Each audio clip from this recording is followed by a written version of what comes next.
Строительство мостов, самолетов, гидродинамика крови и дыхания – все это относится к одной науке. Сегодня Уфа принимает 12-й Всероссийский съезд по фундаментальным проблемам теоретической и прикладной механики. На нем собрались около 1500 отечественных и зарубежных ученых.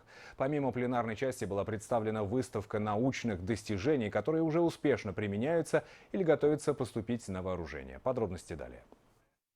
Это только с виду обычный кусок металла. Однако, чтобы его создать, ученым потребовалось 4 года. Самое сложное внутри, говорят разработчики. Подобная лопасть используется в авиадвигателях 5-го поколения перспективного МС-21. Самолета, которые уже окрестили входным билетом в гражданскую авиацию. Флагман отечественного авиастроения должен стать российским конкурентом Боингу и Аэробусу. И сейчас проходит испытания. Свою лепту в создание самолета внесли уфимские ученые. Очень сложная структура. Все это должно там быть прочным, надежным, все должно быть сварено. Технологией изготовления такой лопатки владеет только фирма Rolls-Royce в Великобритании и в Соединенных Штатах Америки. Мы третьи.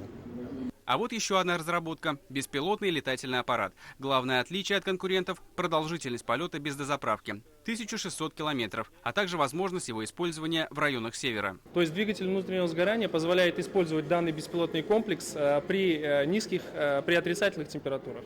Подобные разработки были бы невозможны без тесного контакта науки и производства. Именно прикладная механика легла в основу всех этих инноваций. Сами ученые поправляют. Они не только строят самолеты или конструируют роботов. Даже замена коленного сустава в медицине – тоже результат их работы. Прикладная механика – наука техническая, однако затрагивает она все сферы жизнедеятельности общества. Это и развитие космоса, обороны, промышленности, медицины и российского атома.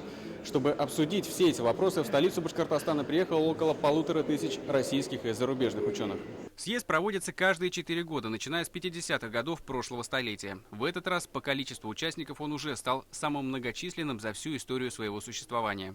То, что ученые со всего мира съехали сюда, это признание научных заслуг школы, которая здесь возникла. Она очень важна, эта школа. Впрочем, у прикладной науки есть немало проблем. И не только в выборе приоритета исследований. Одна из главных – недостаток финансирования. Ученые говорят, что нужно привлекать инвестиции.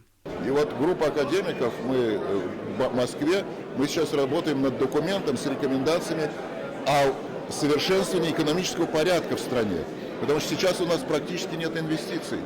Капиталы уходят за границу, но не инвестируются в создание новых технологий.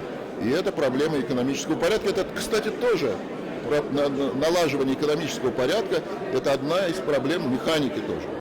Участников в своей телеграмме поздравил Владимир Путин, отметив, что подобные форумы играют значимую роль в развитии передовых направлений науки. Сами академики в шутку говорят, главная задача любого съезда – обменяться опытом и поумнеть. Ну а результаты работы каждый из нас уже в скором будущем увидит в обычной жизни.